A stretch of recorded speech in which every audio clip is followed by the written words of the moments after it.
Greetings and welcome to Hymn Stories number 57, May Jesus Christ be Praised. When morning gilds the skies, my heart awaking cries, May Jesus Christ be praised, alike at work and prayer.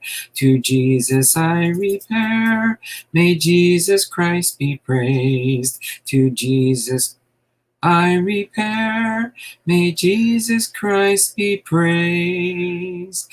Does sadness fill my mind? A solace here I find. May Jesus Christ be praised, or fades my earthly bliss. My comfort still is this, may Jesus Christ be praised. My comfort still is this, may Jesus Christ be praised. In heaven's eternal bliss, the loveliest strain is this. May Jesus Christ be praised, the powers of darkness fear. When this sweet chant they hear, may Jesus Christ be praised. When this sweet chant they hear, may Jesus Christ be praised.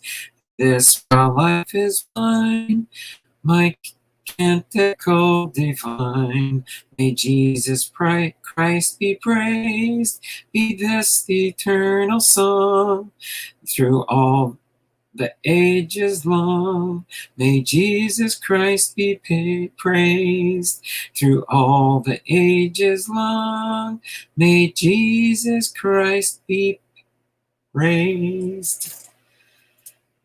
That was the first time I've ever sung that one. The author of this hymn is a German hymn from the 18th century. No specific name is known. The English translation was made by Edward Caswell in 1814 through 1878. The composer is Joseph Barnby, 1836 to 1896, and the tune name is To Lauds Domini.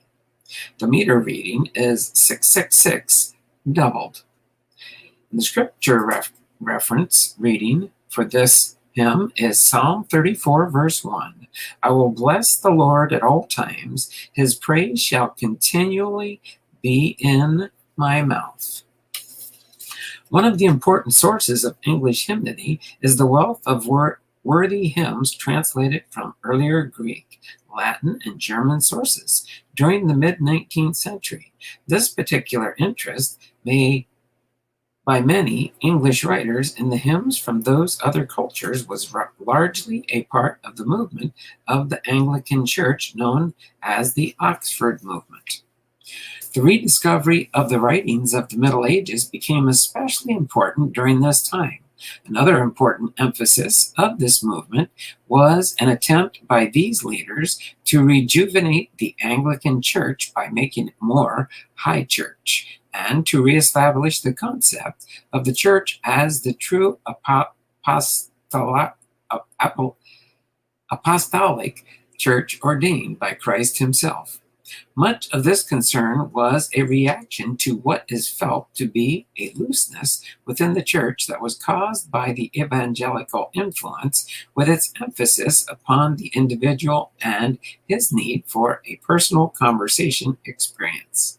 The Oxford movement began in 1883 with a sermon by John Keble, author of Son of My Soul, entitled National Apostasy.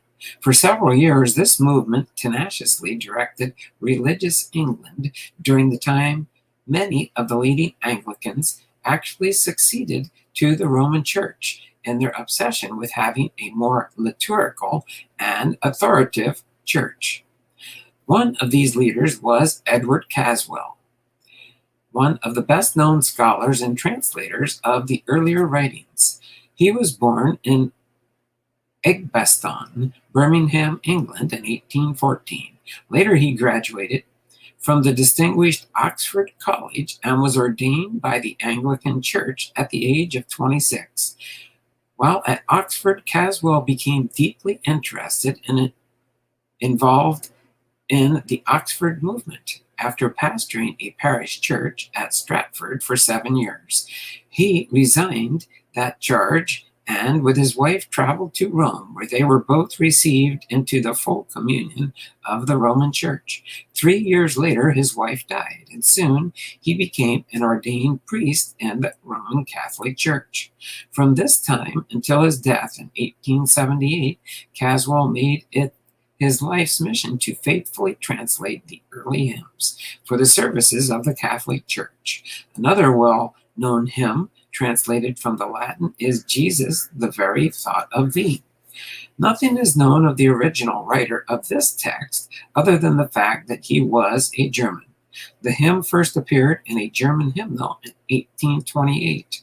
Other writers also attempted English translations of this text, but Caswell's work in 1853 became the most widely used both in England and in the United States. Throughout his life, Caswell kept adding new verses to this work until eventually this hymn included 28 stanzas.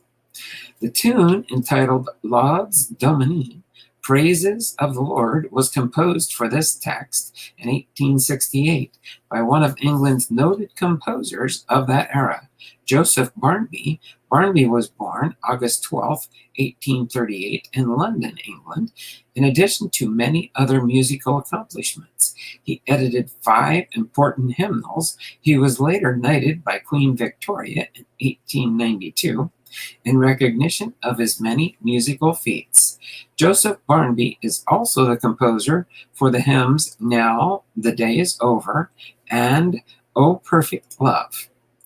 Hopefully you enjoyed this reading of this hymn, and you'll look forward to the next one in a few days. Take care, Lord bless you, and have a wonderful and blessed day. Bye for now.